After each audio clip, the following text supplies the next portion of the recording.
आप सुनने जा रहे हैं बेताल पच्चीसी की 14वीं कहानी चोर जोर जोर से क्यों रोया और फिर हंसा।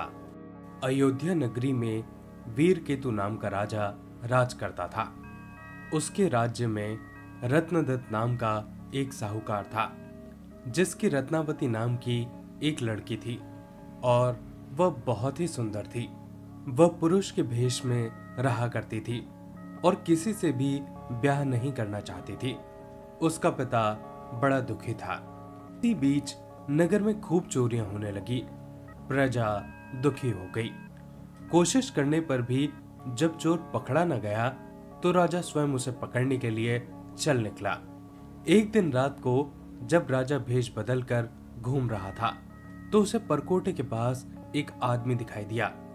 राजा चुपचाप उसके पीछे चल दिया। चोर ने कहा, अब तो तुम मेरे साथी हो, आओ मेरे घर चलो। दोनों घर पहुंचे। उसे बिठाकर चोर किसी काम से घर चला गया। इसी बीच उसकी दासी आई और बोली, तुम यहाँ क्यों आए हो? चोर तुम्हें मार डालेगा, भाग जाओ यहाँ से। राजा ने ऐसा ही किया। फिर उसने फौज लेकर चोर का घर घेर लिया।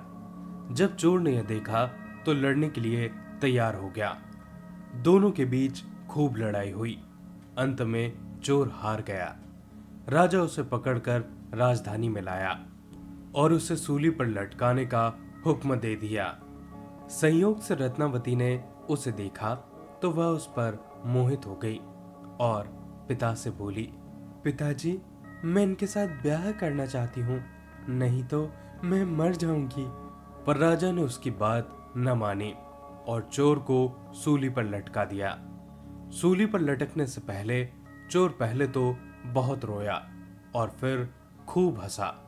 रत्नावती वहां पहुंच गई और चोर के सर को लेकर सती होने के लिए चिता पर बैठ गई।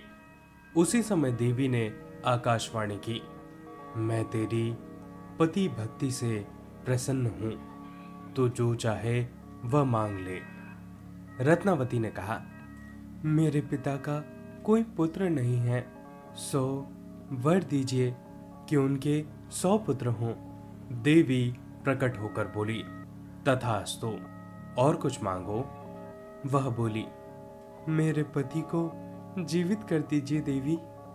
देवी ने उसे जीवित कर दिया और दोनों का विवाह हो गया। राजा को जब यह मालूम हुआ तो उन्होंने चोर को अपना सेनापति बना लिया। इतनी कहानी सुनाकर बेताल ने पूछा, हे राजन, यह बताओ कि सूली पर लटकने से पहले चोर जोर जोर से रोया और फिर हंसते हंसते मर गया, ऐसा क्यों?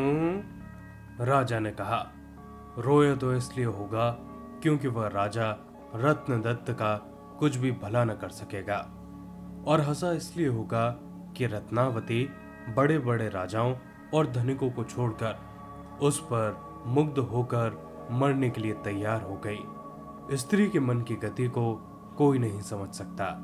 इतना सुनकर बेताल गायब हो गया और पेड़ पर जा लटका।